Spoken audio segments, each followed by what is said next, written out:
Hey, what's up, everybody? Welcome into Tom Curran's Patriots Talk podcast. We have our buddy Matt Maiocco from NBC Sports Bay Area joining us today. Matt has been covering the Niners, well, for about as long as I've been covering the Patriots, which is a damn long time. He is really plugged in with that organization and understands in a very granular way what it has taken the Niners to go from a bottom feeder to a good team under Kyle Shanahan and John Lynch. That's why before I got into conversing about this matchup, I wanted to know how long it would take for the Patriots offense to take root out here. Additionally, what are the elements the team needs to have in place for the whole program to succeed out here? I think you're going to like this. And here he is, ladies and gentlemen. It's Matt Maiocco, NBC Sports Bay Area. He is our counterpart out there as your 49ers insider. And before we get to this matchup, I want to ask you a global question about the West Coast offense, the Shanahan offense. How long did it take that Shanahan West Coast offense to grow roots and start to bear fruit from the time Kyle took over? And what are some of the aspects of it that the Patriots will need to adhere to as they try and kind of mimic that? Well, it did take a while, but, a key piece initially fell into place for the 49ers when they acquired Jimmy Garoppolo in the trade from New England, and that was toward the end of year one. So it's very important to figure out the whole quarterback situation, which way they want to go. And, Garoppolo was somebody that fit the system, but didn't really ingratiate himself to Kyle Shanahan, so they looked to move on from him. But why was Jimmy a good fit? Because he wasn't really from the Shanahan system. Was he just a quick trigger guy who was pretty accurate? Yes, exactly. And so he didn't take the offense to the next level like the 49ers wanted their quarterback to do, but he was able to just kind of make the pieces fit and just kind of go with the flow of the offense and utilize the guys around him. But he never took it to that next level. And so I think Kyle Shanahan had some frustrations with him as quarterback. But I think the key for the 49ers is that basically John Lynch, the general manager, and Kyle Shanahan, the head coach, were the two guys basically in charge of personnel. And so Kyle Shanahan, as head coach, could really implement the guys or bring in the guys that he wanted. So he has a lot of power when it comes to bringing in the players, acquiring the players, whatnot. What's going to be interesting with New England, and I think what kind of complicates this for them, is if they're bringing in a new offensive system, it's all geared around what the offensive coordinator's vision is. Mm-hmm. So Gerard Mayo, a defensive-minded head coach, doesn't know exactly what the offensive coordinator is looking for. So therefore, they have to put kind of maybe more trust than they ordinarily would in an offensive coordinator to bring in the pieces that fit his system. It's really fascinating because Mayo has called Alex Van Pelt. He's the head coach of the offense. And I think that Bill kind of foisted that responsibility on Josh McDaniels to a large extent with overrule capability, but he also did allow Josh to be the head coach of the offense. It will be interesting. And Tom, to cut you off, what makes this interesting, I think, from that standpoint is that, these two guys are not established, the head coach, the general manager, and the offensive coordinator. So if things go bad for the Patriots, where are they going to look? There's always scapegoats, right? There's always who takes the blame. It's not going to be the general manager or the head coach initially. It's going to be the coordinators. And so they really have to be careful that, that they make the right moves on offense. Mm-hmm. And if you're starting to go down a road, you got to commit to it and go down that road. Did you ever have people in your neighborhood growing up or in your town who would start an outdoor project on their home and then decide they weren't going to do it anymore and leave it half done and start something else? We had a family nearby, wonderful people, but that would often happen. And my brother and I still joke about it to this day. When you don't finish something, and I'm not going to say the family's name because they're nice people and they might listen to the pod, but that's the thing about this. They know who they are. They, and you people know who you are. You start a project. The Patriots cannot be in that same position where they install this complicated, commitment-heavy style of play with the West Coast offense. You need a certain style of play. You need a certain mindset. You're spending all this time on footwork and timing and technique, and then say, okay, well, Drake May doesn't seem to be taken to it after 8 games. Yeah. We're going to move on. Alex, you either figure out how to get more out of him from what we saw at North Carolina, or we're going to poop can you and bring somebody else in. Because what that amounts to, Matt, and you're realizing it now with Brock Purdy, is there's wasted years of a rookie quarterback contract if you don't figure it out. And the Patriots are already on the threshold of not getting much done in the rookie year of the 3rd overall picks contract. Yeah, that, and it works both ways. I mean, we've seen it. We've seen where a rookie steps in day one, and that's the right move. Mm-hmm. We see where a rookie starts his 2nd season, and that's the right move. Probably every quarterback is different, and the quarterback that would have did succeed in year 2 because he didn't play year 1 probably would have had success year 1 as well. So my guess is that, Jacoby Brissett, this probably isn't the right week for them to put him out there on the field against the 49ers. But at some point, they need to see what they got. They need him to step in and gain experience. So I would think that that's all part of the plan, because I think everybody, even on the outside, like myself, can agree that Jacoby Brissett is not the long-term answer. When the Patriots are ready to win football games with their roster, Brissett won't be the quarterback doing that. So it's a matter of finding the right time where Drake May can step in, have success, not get beat up, but also start to lay that groundwork for the future. Before we move on to the game, I do want to read this one little bit of the text Matt sent me. I texted Matt and I told him what I was going to ask him, and it was just so well put that he said, just read the text, will you, so I don't have to talk about it. But this was great. He said, so when transitioning to a new offense, an inordinate amount of trust has to be given to the offensive coordinator to handpick players who fit the scheme. And I only read that again just to underscore how important this little triangle of authority the Patriots have employed is between general manager Elliott Wolf, head coach Gerard Mayo to be the CEO, and Alex Van Pelt to be CFO of the offense, or however you want to call it. It's very important they're in lockstep. And I do think with Kyle Shanahan, he was buying the groceries, right? He was the guy in charge of, he basically had player personnel powers for the offensive side of, I want this player, that player, this player. They go out and get Kyle Juszczyk because he fit the system. So it was easy for the 49ers to do it because Kyle Shanahan is kind of the guy who runs the football side of the organization in tandem with John Lynch. But when you go to the offensive coordinator to do it, that's when it becomes a little bit more complex. And now the head coach and the general manager are putting their trust and their job security in some ways onto the shoulders of the offensive coordinator. That's difficult to pull off, I think. And let's not ignore the fact that blowing the number 2 overall pick would be a hanging offense in many places. And the Niners, fortunately, were a good enough team to weather that. But that still would leave a massive dent unless there was great belief from Jed York and John Lynch, I would imagine. Yeah, I mean, they lucked out. They didn't work out with Trey Lance. And, it takes me back to, I think Scott Pioli and Bill Belichick, where, taking Tom Brady was a great pick, right? Well, if he was that great of a pick, or if they thought that highly of him, they wouldn't have taken X number of players before him, including players you've never even heard of. And so I kind of look at the same thing with the 49ers. Yes, it was a great selection to take Brock Purdy, number 262 overall, but it also wasn't very good, because if they had any inkling he was going to be as good as he was or is, then you wouldn't have waited until the final pick in the draft to get him. Let's use the Brock Purdy mention as a jumping off point for this Sunday's game. Watching Brock last week against the Rams, he's obviously a talented kid, has wrung a lot out of his draft status and abilities so far.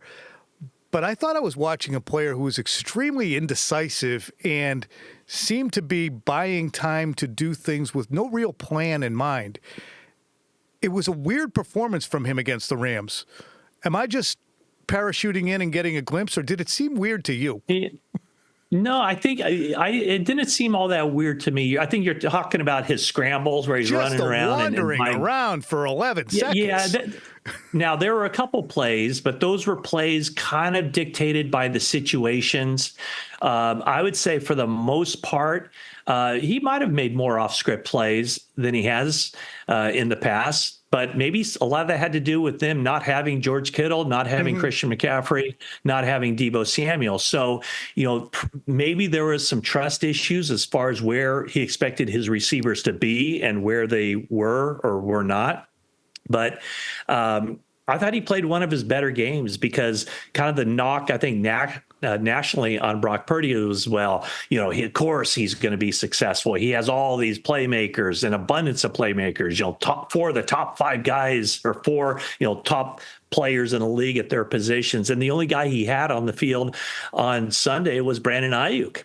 And Ayuk wasn't much of a factor in the passing game, but it was exactly. He didn't have any offseason program, no training camp. But Juwan Jennings, who's the team's third receiver, had a huge day. So I thought he did what he had to do in order to win the game. And, if there weren't a late drop inside of, about a minute left in the game, 49ers probably would have won that game against the Rams. Great context then for me. Are the Niners ripe for the picking this week with a weakened New England team who has had descending performances each week, 1 through 3? I would say yes, because there are still so many questions about, where they are health-wise. Javon Hargrave, their defensive tackle, he's out for the season. So that's another injury. McCaffrey obviously won't be playing in this game. Deebo Samuel won't be playing in this game. A chance that Kittle will be. So I would say that, yeah, it's probably a pretty good time for the Patriots to be facing the 49ers. At the same point, though, there are a lot of really good, skilled, dynamic veteran players on this team. And one of the things that Nick Bosa said after the loss to the Rams was that they can't just turn the page and just say, hey, everything's going to be okay, forget about that game. He said, and I quote, we have to feel it. So in other words, it's up to the veterans to absolutely take that loss hard and not just talk about, hey, we got to turn it around and play better. It's doing the work, doing all the things behind the scenes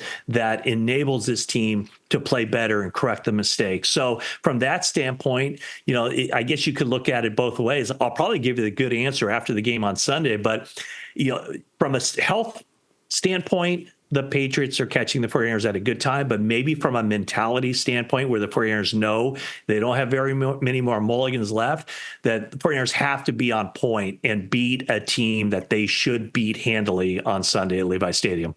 The great offensive line coach, Dante Scarnecchia, joined us earlier this week on the Patriots Talk podcast, and he said that until the Patriots prove they can stop anybody else's blitz package or general four-man rush, they're going to keep seeing it and seeing it and seeing it. How dangerous with Nick Bosa and the rest is this 49ers pass rush? How much trouble is Jacoby Brissett and company in? Well, I would say that on paper, the 49ers pass rush looks a lot better than it has in the games. Yeah, Nick Bosa is one of the best in the league, but Leonard Floyd on the other side hasn't given the team the kind of outside rush that the 49ers expect them to. So Hargrave's a good pass rusher. They're losing him. They're going to have to kind of mix things together. Maybe that sets up well for the Patriots because the 49ers under Nick Sorensen, they've gone back to what Robert Saleh did with the 49ers and what DeMeco Ryans. They pretty much rely on a four-man rush. Yeah, they'll send the occasional blitz, but it's not going to be exotic. It's not going to be stuff that's going to be head-scratching to the Patriots. The Patriots offensive line will go into this game basically knowing what the 49ers are going to do. The 49ers secret sauce on defense is this is what we do. It's sound. We do it well. There aren't going to be any busted coverages. You're going to have to earn everything you get. So from that standpoint, it might not be as difficult on the Patriots offensive line and their entire pass protection to keep Jacoby Brissett upright. Now, 49ers will have to win a lot of one-on-one battles, and it all kind of starts with Nick Bosa. I'm sure the Patriots will have a plan of attack for him, which then means that Leonard Floyd on the other side, if he's probably going to get a lot of one-on-one opportunities, and so that will be a key matchup. Yeah, it could be tempting, too, for the Niners to actually veer, Matt, because with the number of rookies and inexperienced players the Patriots have on their offensive line right now, that's what the Jets were able to take advantage of. They haven't been, with Saleh, a blitz-heavy team, but they started bringing blitzes, as Dante Scarnecchia pointed out to us last week. The Jets were uncharacteristically aggressive. The Niners might say they can't deal with it. Yeah, and you're right, Tom. I mean, that's something where, when the 49ers watch that game film, as they already have, obviously, but when they see what a very similar scheme with the Jets did to the Patriots, that it will, no doubt, that'll be a template, at least in some cases, for down and distance. What can they do? What worked last week? What are the Patriots expecting from the 49ers, and how can the 49ers kind of counter that? So that's an interesting matchup, because it's very probably good work for the Patriots on a long week to see how the Jets had success, and then kind of anticipate how the 49ers are going to react in a similar situation, 10 days later. Last question from me. Can the Patriots run the football on the 49ers? Because if they can't run, they're not going to be effective, because they need to be in 2nd and 6 and 3rd and 4 or less. I think both offenses will have the same sort of idea going into this game, which is get the run game going. And, I haven't heard this term in a few years, it seemed like, but we always used to talk about who's going to establish the run. Yeah. Well, I think that it was so cliche, but I think in this game, 49ers will be looking to run the ball. They want to get the ball in Jordan Mason's hand. They want to stay out of 3rd and long situations. And I think for the Patriots, there's no question they look at the 49ers defense and think the same thing. I don't know that the Patriots have any guys that they can really get the ball down the field, drive the ball down the field to, but the 49ers have had a difficult time defending the deep pass play. Ooh. I think Hunter Henry, this is a game that sets up well for him. 49ers have had a difficult time as far as covering the tight end. They have Fred Warner. Dre Greenlaw's out for at least half the season. With Warner and Greenlaw, 49ers could lock down the middle of the field. Now that's not realistic for them to do that. So I do think that this game will hinge in large part on both offenses running the ball effectively. When you get into 3rd down, it's those 3rd and short situations, but also 3rd downs. The Patriots defense hasn't been good on 3rd downs. The Patriots offense hasn't been good on 3rd downs. Well, guess what? The 49ers offense hasn't been as good as it should be on 3rd downs, and the 49ers defense hasn't been good on 3rd down. So do those 4 elements cancel themselves out? I think what happens on 3rd downs will be a huge factor in this game. But I think with the Patriots, you mentioned how they've gotten worse each game. Yep. In some sense, the 49ers have as well. I think this game is an area where I think a lot will have to go right for the Patriots to win. I think they're overmatched from a talent standpoint, but the 49ers have lost a couple of games to teams that they're better than on paper. Especially this game against the Rams, where they had it in the bank. They had a 14-point lead and they let it slip away. So I think there will be a huge emphasis for the 49ers on getting ahead and then not leaving any question, hitting the accelerator and making sure that they don't give the Patriots a chance to come back. Bad news. A good team on its details as it prepares for the Patriots. Matt, you want to do me a solid and throw me a prediction? Just for the hell of it. We'll erase it. No one will ever know. What do you got? Yeah, okay. I'm sure this is just between you and me, right, Tom? Yeah, nobody's listening. Now, I think the 49ers win this game, and I think they win it pretty handily. My thought would be 28, 31 to 10, 31-14, something along those lines. Smells reasonable to me. Yeah. Smells like an early AFC, NFC, an American Football Conference, National Football Conference. No, what they used to call them? AFL, NFL, a championship game, the early Super Bowls. I got one for you. What's the Patriots' recipe? How do they make me look stupid with that prediction? How do they come out of Levi's Stadium with an upset victory? It's going to be extremely difficult, Matt, for the Patriots to come out of there because they are so overmatched right now on their offensive line. They don't yet have a lever that they can pull and say, okay, we know we're good at this. If they can get themselves into 2nd and 6, 2nd and 4, so that the Niners can't just say, Katie by the door, we're going after Jacoby Brissett, well, then that's good. They cannot be one-dimensional because they flat can't block, and they don't have anyone to stretch the field. Their wide receivers remain, as Niners folks know from the Patriots' interest in Brandon Ayuk or anybody not nailed down at the wide receiver position, they're weak at wide receiver. So if the Patriots can't get themselves into third or fewer enough times, they're going to lose the game and lose the game convincingly.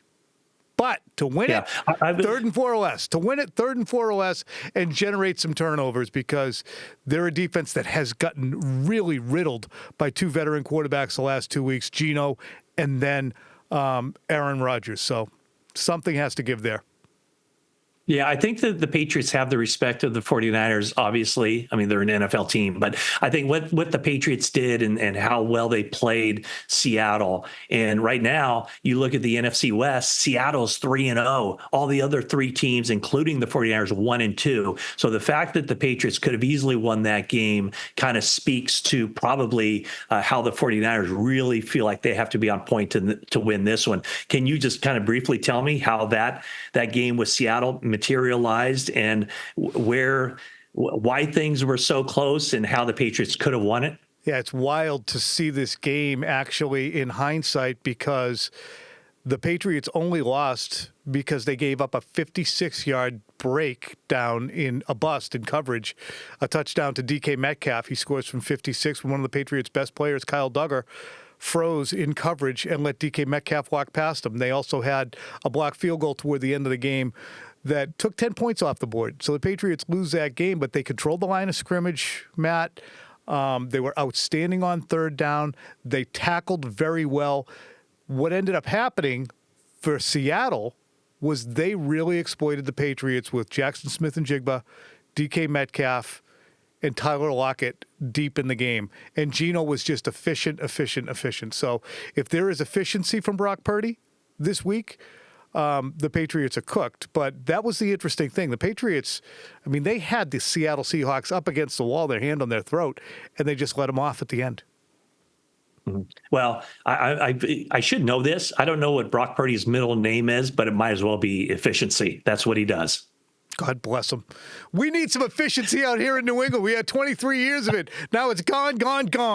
Matt Maiocco, thank you so much for your time and your expertise. We'll see you later on. Hope you guys enjoyed Matt Maiocco. We will be back with you, obviously, after the game. We will have the Aftermath pod. Phil Perry will be out in Santa Clara to cover this one.